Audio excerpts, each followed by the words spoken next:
When you think Dallas Mavericks, what word comes to mind?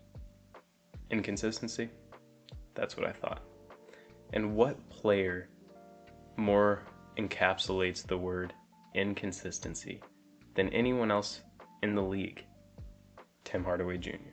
I want to talk about how can we find a way to trade Tim Hardaway Jr., get rid of the inconsistency, bring back someone that can replace the scoring, but have a little bit of defense on the side so he's a little bit more playable throughout the game. Because we know if Tim Hardaway Jr. is on the roster, Jason Kidd's going to play him regardless of if he's 8 for 9 from 3 or 0 for 9. The Mavericks need size. When you look at the roster, there's not a lot of guys outside of Lively.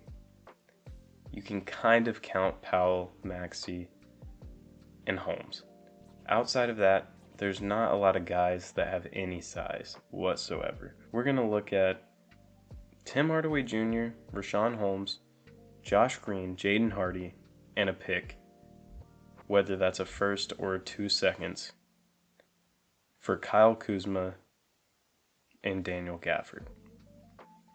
Now, I'm not sure if the salaries match up on this because the original trade, it was Denny Avdia, but I like Gafford more for the Mavericks.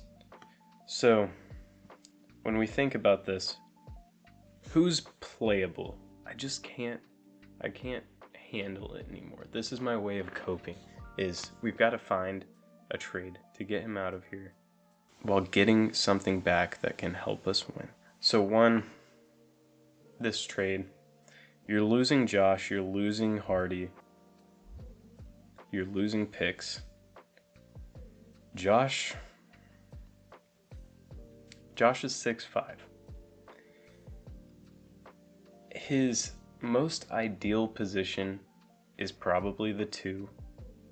If he could somehow learn how to dribble, the 1. Josh Green on the Mavericks, I just don't know how to feel about him. There's some games where Josh is incredibly clutch. He's super athletic. He's engaged on defense.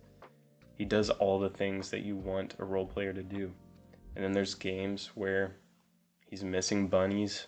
He can't shoot, or he won't shoot. Not that he can't shoot, he won't shoot the ball. And it's just hard to watch. Jaden Hardy.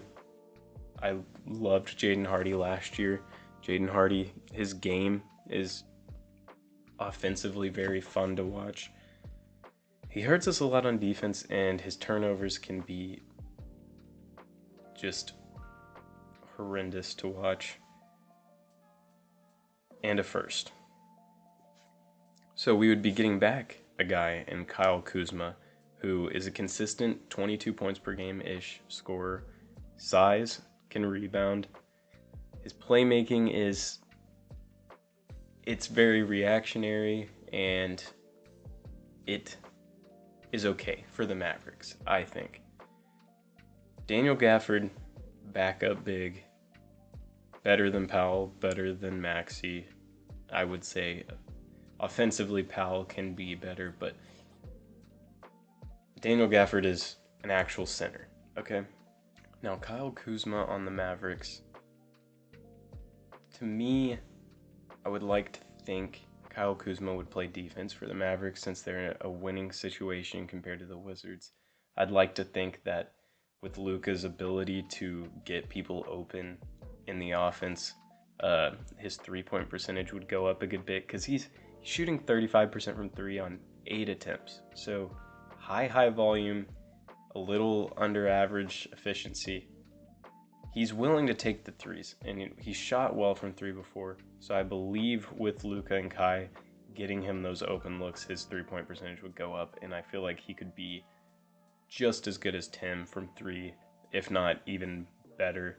Honestly, they take the same trash threes, and you'd like to think that Kuzma on the Mavs wouldn't have to do that since he's not trying to carry the scoring load on the Wizards.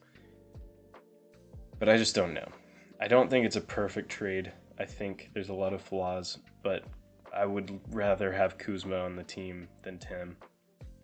And having that backup big in place of more guards that we don't need, I like it. I like it. We're going to do that. We're going to do that.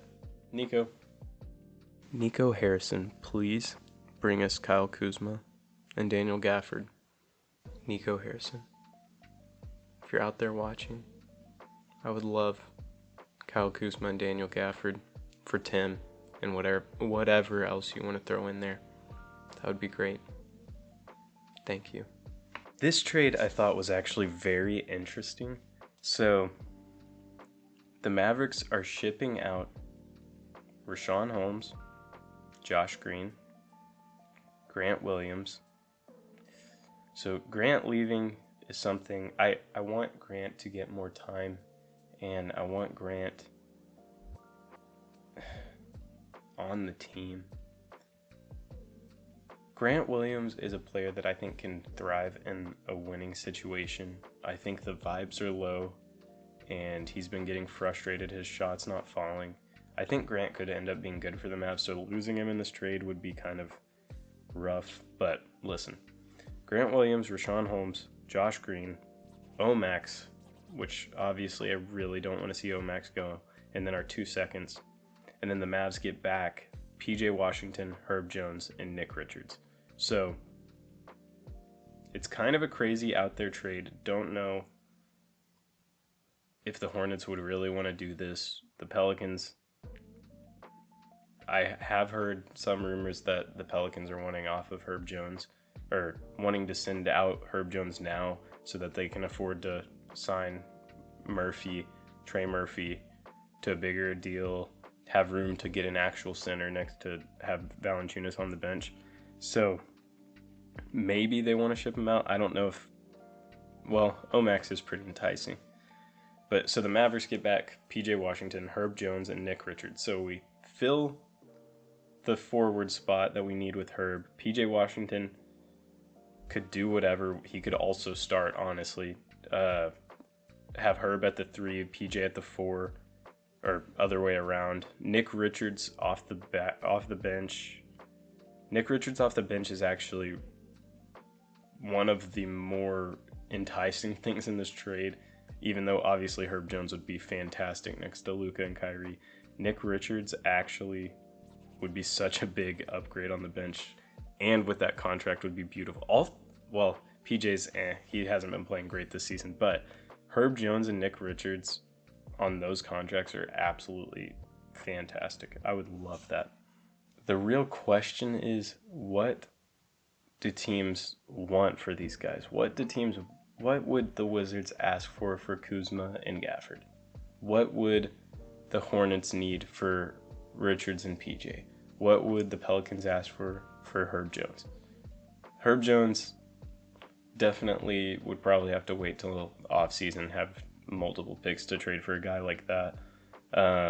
Kuzma? I don't know. Kuzma and Gafford is really interesting to me.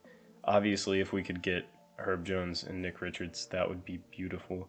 But Kuzma and Gafford, I honestly think that could change the trajectory of this season, as well as once the Mavericks get to the offseason, have more picks, a little bit more cap space, spending money, we could probably put together a pretty solid team with Luka, Kai, Kuzma, Lively, and see what magic Nico can do and fill out the rest of the roster. I honestly really like that idea, and I think that would be beautiful.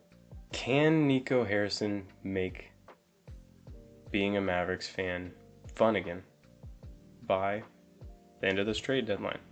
We will have to wait and find out. I have no idea, but I'm looking forward to it. Sort of. I'm kind of tired of watching Mavs games right now, but that is the whole point of this video. How can we make Mavs games fun again? Truth is, we can't.